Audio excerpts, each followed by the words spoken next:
Have you ever felt the spine-chilling realization that the universe doesn't care about you at all?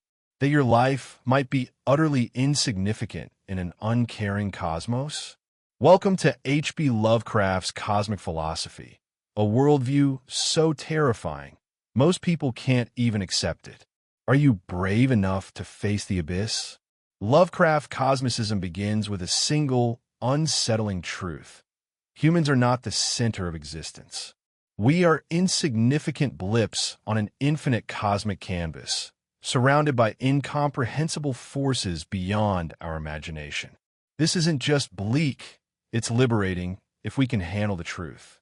But most can't, and they'll do anything to cling to comforting illusions of meaning and purpose. Truth number one: the universe is vast, ancient, and utterly indifferent. Imagine billions of years stretching behind and ahead of you, and in this temporal ocean, your brief lifespan is nothing, a flicker in the dark. Lovecraft's characters often gaze up at alien skies and realize that not only are we alone in a hostile cosmos, but we may barely register on the cosmic map. Yet this realization is not merely horror. It's a shock that can awaken new forms of humility, curiosity, and existential courage. Are we small? Yes, but that can free us from paralyzing egotism. Truth number two: cosmic entities don't care about our morality or suffering. Monsters in Lovecraft's tales, like Cthulhu or Yog-Sothoth, aren't evil. They're silent laws of the universe operating on gnomic, inscrutable logic. They don't hate you, they ignore you. They exist beyond intention or malice. Confronting that kind of indifference can shatter illusions. There is no cosmic justice waiting at the end.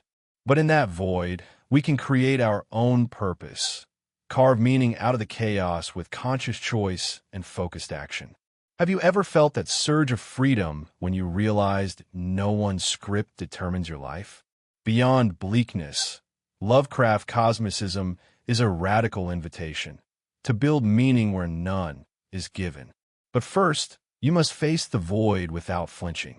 That's a test many avoid, but the brave who stare into the abyss find something extraordinary. This isn't horror for shock, it's horror as elevation. Now, let's delve deeper into the psychological impact of cosmic insignificance. Lovecraft's protagonists often lose sanity. Why? Because human minds weren't designed for infinite dread.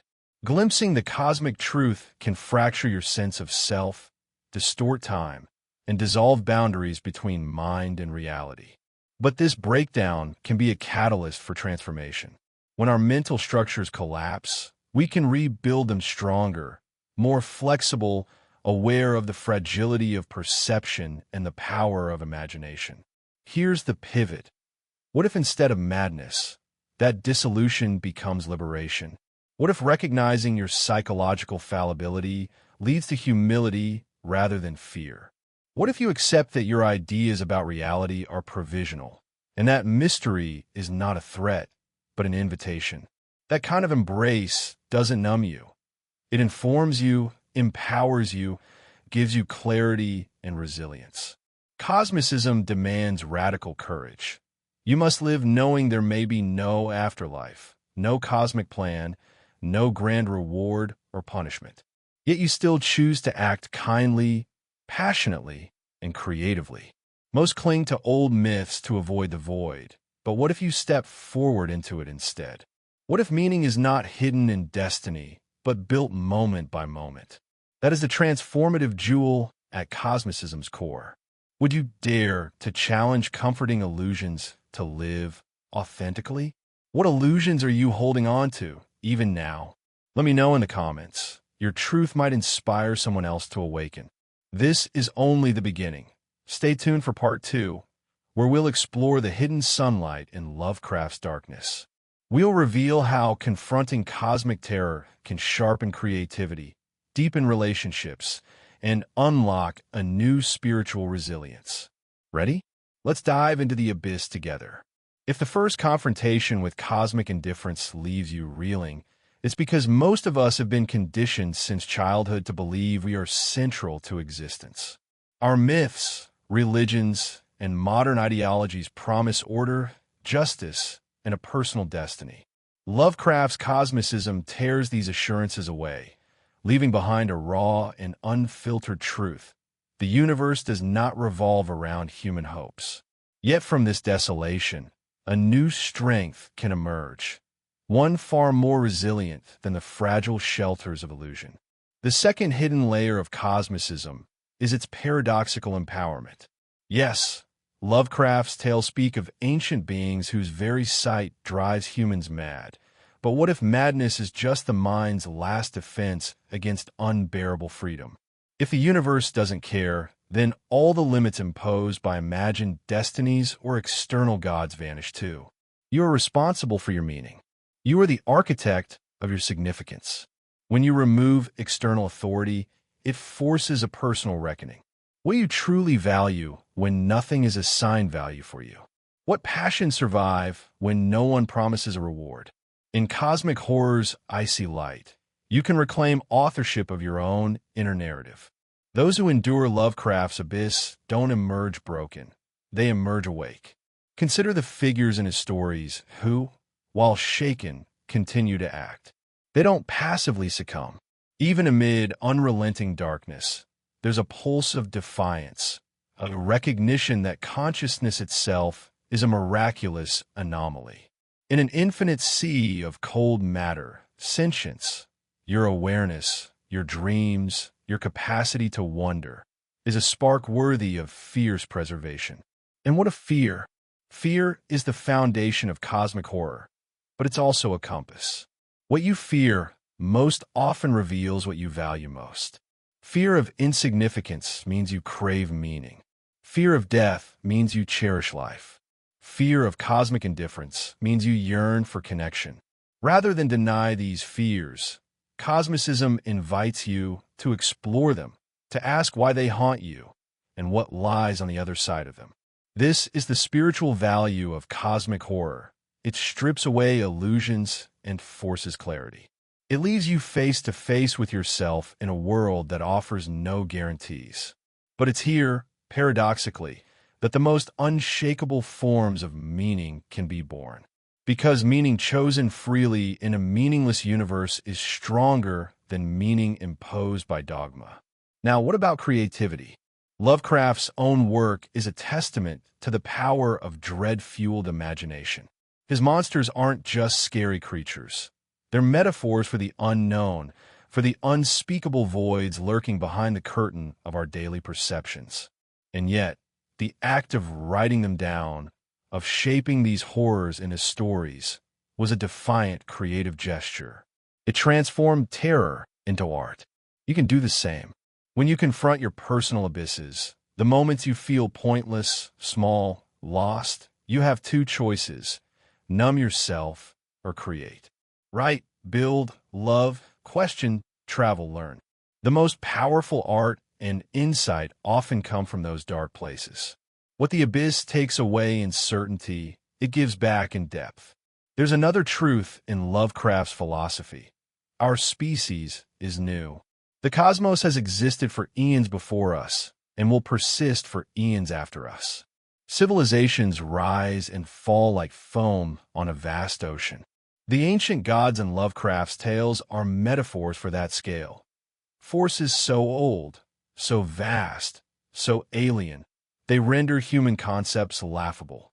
But this isn't just horror, it's cosmic humility.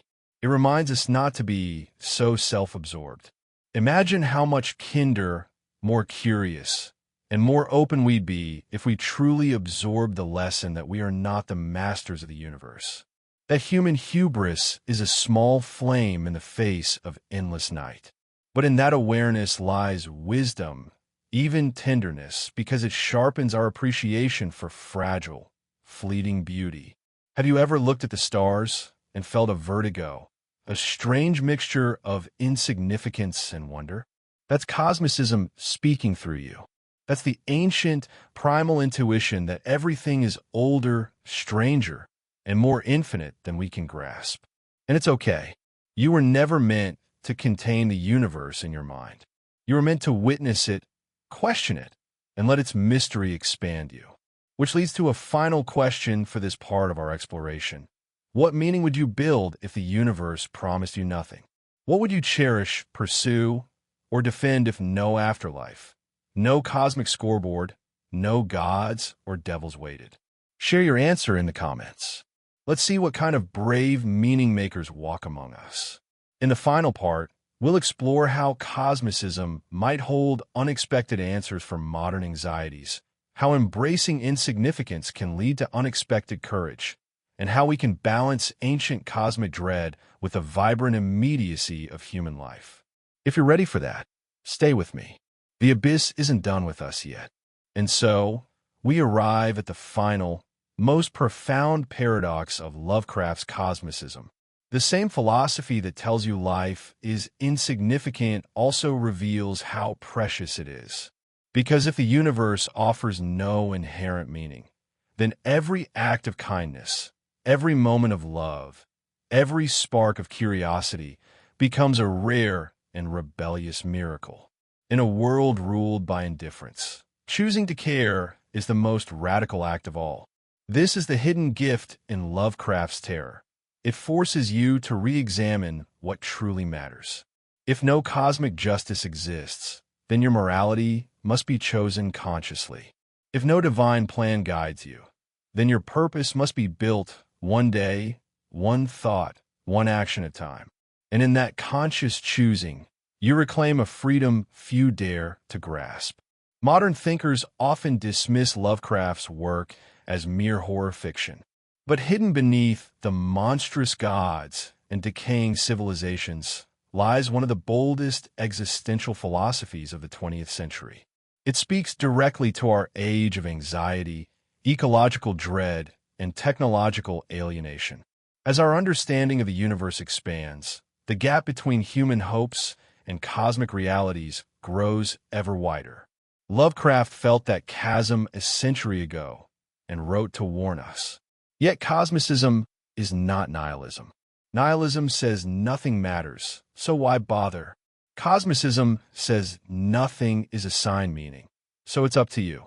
That is a staggering responsibility and a fierce liberation. In a cosmic sense, nothing you do may matter.